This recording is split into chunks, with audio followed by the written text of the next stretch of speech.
Assalamualaikum warahmatullahi wabarakatuh. Masih bersama saya di channel Arjano Crypto. Yuhu. Hai.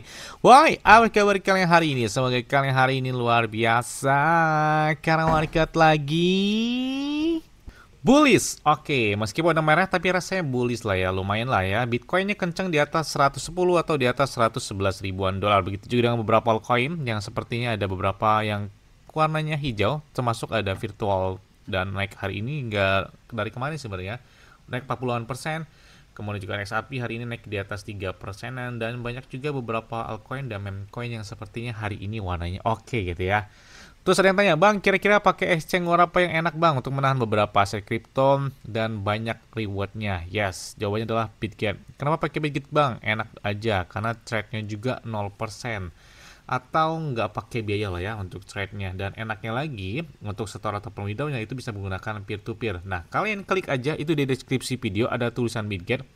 Nah, di situ kalian bisa bakal dapat kotak misteri. Nah, kotak misteri ini senilai 20 USDT. Jika dirupiahkan tuh 350.000 rupiah sampai dengan 400.000 rupiah. Ini lumayan banget kan? Nah, kalian bisa dapat beli juga dengan beberapa altcoin. Nah, karena namanya kotak misteri ya, jadi dapatnya kan random tuh. Jadi kalian bisa dapat Pi Network, bisa dapat Bitcoin, bisa dapat Solana, bisa dapat XRP, PP, Shiba Inu dan beberapa altcoin serta memecoin yang bisa kalian dapatkan. Selain itu juga kalian bisa mendapatkan iPhone 17 Pro Max dan hingga 6.200 USDT yang bisa kalian dapatkan dari Bitget tersebut. Oke, seperti biasanya hari ini saya akan memberikan informasi terbaru dan terupdate tentang perkembangan aset kripto. Oke, kalau kita lihat di sini informasi terbarunya, jadi inflasi Amerika Serikat naik hingga 3%, bahkan ini lebih rendah dari ekspektasi sebelumnya ya.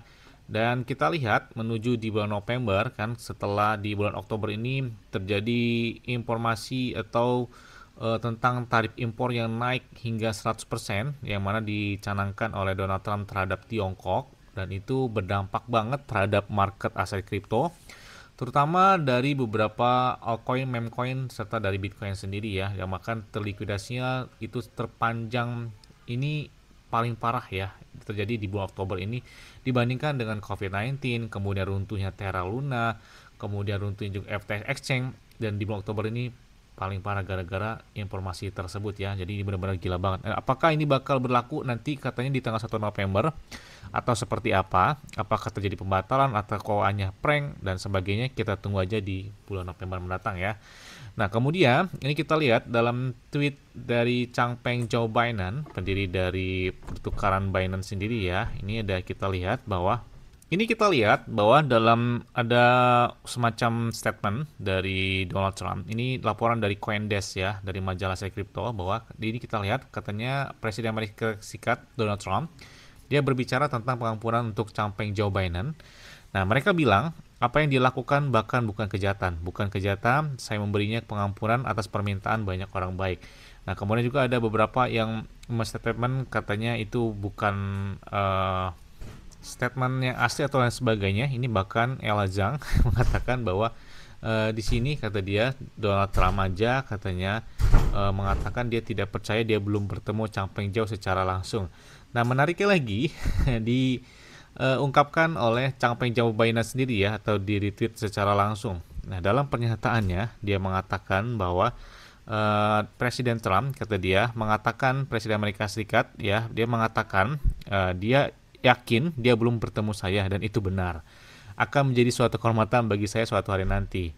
Nah, Presiden dan Satoshi mungkin orang yang sama. Nah, kata si Changpeng Zhao Binance katanya Satoshi apakah si Donald Trump atau seperti apa? Kali ini kan hanya semacam retweet aja ya, balasan dari tanggapan Ella Zhang ini yang menyatakan tentang berita negatif terhadap Changpeng Zhao Binance tersebut ya. Oke, nggak masalah ya. Oke, selanjutnya datang dari banyak banget yang minta request ya, karena sesuai dengan request atau permintaan kalian sama aja ya.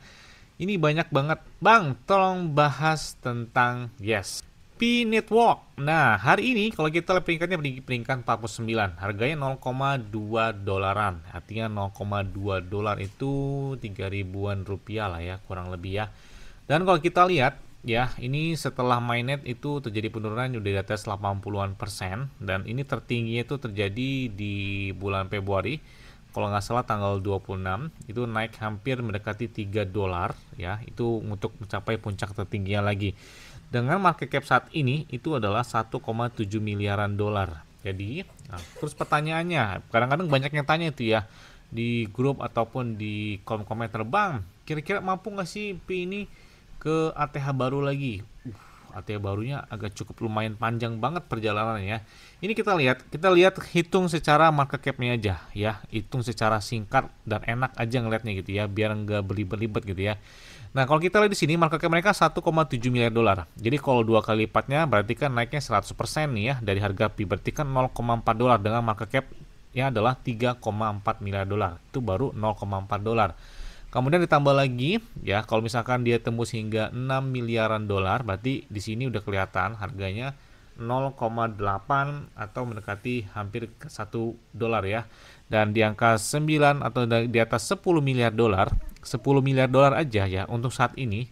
Ini kalau kita lihat berdasarkan market cap ya, 10 miliar dolar itu udah masuk dalam 20 besar ya. Seperti misalkan di sini ada Stellar, ada Chainlink itu udah 12 miliaran dolar, dan ada Hyperliquid di atas 14 miliaran dolar. Berarti dia harus masuk ke 20 besar dulu ya, agar CP bisa ke angka di atas 1 dolaran. Nah, 1 dolaran aja baru di atas baru masuk dalam 20 besar. Nah, ini makanya kalau misalkan 1 dolar itu butuh 5 kali lipat loh harganya. Jadi gila banget itu ya, 5 kali lipat dibandingkan dengan hari ini.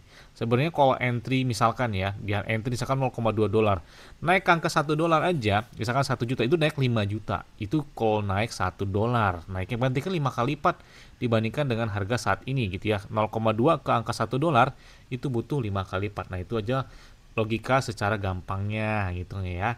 Terus bagaimana sih Bang caranya biar mereka ini naiknya kencang banget ya? Kalau menurut saya pribadi, berdasarkan beberapa analisa dengan altcoin dan meme coin, mereka itu biasanya itu ada sistem pembakaran atau pengurangan supply atau namanya burn ya. Nah, itu biasanya ada pengurangan supply. Saat ini kan supply yang dimiliki oleh Pi adalah 100 miliar Pi. Meskipun yang sirkulasi supply yang saat ini beredar itu baru 8,28 miliar dolar. 8 miliar Pi gitu, dolar lagi. Nah, di sini yang perlu dihilangkan adalah maksimal supply-nya dengan menguranginya. Misalkan melakukan pembakaran 50%, 70%. Nah, itu biasanya kalau di meme coin ataupun di altcoin itu adanya sistem pembakaran itu berdampak bagi harga dari token tersebut. Nah, selain itu juga adanya sistem buyback atau pembelian kembali, dan itu salah satu bisa mendongkrak harga dari Pi tersebut. Dan kita nantikan banget ketika Pi ya setelah di open mainnet di bulan Februari tahun 2025 ini. Nah, kita nantikan ketika mereka listing di Binance. Binance ini adalah salah satu exchange terbesar di dunia, dan biasanya ketika altcoin ataupun meme coin ataupun beberapa token yang listing di Binance biasanya terjadi pemompaan yang sangat kencang banget. Makanya kita nantikan Pi agar ditambahkan oleh Changpeng Zhao Binance di Binance tersebut ya.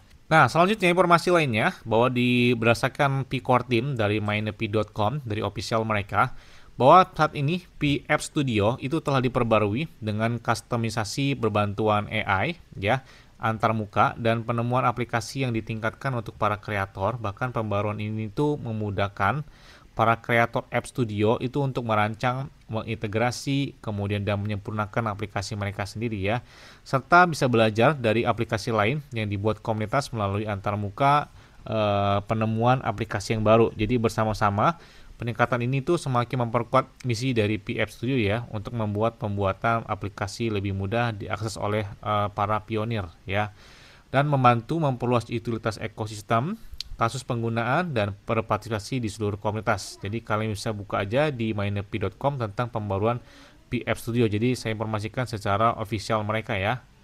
Bahkan dalam Pi Core Team mereka, dia mengatakan bahwa di sini lebih dari 3,36 juta pionir ya, termasuk saya sendiri mungkin ya, tambahan itu telah lulus KYC penuh setelah proses sistem yang baru dirilis membuat 4,76 juta pionir yang telah di KYC ya, sementara memenuhi syarat untuk menyelesaikan KYC penuh melalui pemeriksaan tambahan. Dan kalian bisa cek aja di mainepi.com ya. Ini kalau kita lihat ya, pembaruan pemeriksaan kreativitas tambahan untuk membantu proses KYC tentatif para pionir Ini ada berita bagusnya. Kenapa? Karena kita lihat pemeriksaan keaktifan baru itu saat ini sudah diluncurkan di aplikasi penambangan atau dari mining piece itu sendiri. Itu untuk membantu menyelesaikan kasus KYC tentatif dan bahkan membantu lebih banyak para pionir itu lebih dekat ke migrasi mainnet ya. Jadi pemeriksaan keaktifan baru ini itu meliputi yang pertama ada verifikasi sudut wajah dan saat ini juga diperlukan untuk pelamar baru. Kemudian yang kedua ada peluncuran progresif ke semua pionir yang berlaku langsung setelah penambangan. Dan yang ketiga adalah validasi tambahan meningkatkan keamanan akun dan mengkonfirmasi keaslian dari identitas tersebut. Nah, jika status KYC kalian tentatif, pastikan untuk menyelesaikan semua pemeriksaan kreatif yang muncul di aplikasi penambangan kalian. Jadi kalian bisa buka kunci KYC kalian itu untuk melanjutkan migrasi mainnetnya. Jadi ada yang masih dikunci sampai akhir tahun, di tahun 2026, 2027, dan di beberapa tahun yang akan datang. Jadi sabar banget ya, udah menantikan penambangan sejak tahun 2019. Iya, pembagian tokennya juga masih menunggu juga ya. Oke lah, nggak apa-apa ya. Nah, kemudian nanti di tanggal 22 November ya, jadi sistem keuangan kuantum atau KFS di mana blockchain CBDC dan ICO 20022 itu bersatu untuk membentuk ekosistem pembayaran global yang transparan, aman, dan terdesentralisasi ya. Jadi kita lihat nanti jaringan Pi ini tidak seperti sistem terpusat. Pi Network ya, itu bisa memberdayakan orang sungguhan kata dia ini. Ini mewakili ekonomi global yang terdesentralisasi di mana pengguna dapat memperoleh, membelanjakan, dan bahkan melakukan perdagangan di Pi secara langsung tanpa perantara ya. Bahkan Pi bukan sekedar aset kripto, kata dia di sini, sebagai memberikan akses terhadap masa depan digital. Nah, ini kita lihat ada beberapa postingan yang menarik dari Pi, termasuk setelah tanggal 22 November, jadi tahun 2025 ini ya, jadi bulan depan, Pi Wallet akan berkembang menjadi pusat keuangan pribadi yang terhubung langsung dengan sistem keuangan kuantum atau KIFS dengan mata uang digital bank sentral atau CBDC, yang mana dengan jaringan blockchain ICO 20002. Bahkan kita lihat penggabungan KIFS dan CBD dan ICO itu adalah menandakan jaringan antara tradisional dan ekonomi Web3 yang mendefinisikan ulang bagaimana dunia menggerakkan nilai tersebut. Jadi kalian lebih, kita lihat ada pergerakan yang menarik sepertinya di tanggal 22 November tahun ini ya. Kita lihat pembaruannya. Bahkan kalau kita lihat di peta jalan mereka itu di tahun 2025 adalah open mainnet yang mana sudah dilaksanakan sejak bulan Februari tahun ini. Kemudian tahun 2026 adalah banyaknya listing di beberapa exchange. Kita lihat aja buat Pi Network ya di tahun yang akan datang. Kemudian ini ada juga beberapa ekosistem Pi yang sudah banyak, termasuk ada blockchain, wallet, ada Brainstorm, ada juga Fireside, ada Mine, Develop, KYC, chat, ada juga, dan banyak lagi beberapa utilitas mereka yang mereka sarankan di aplikasi mereka ya.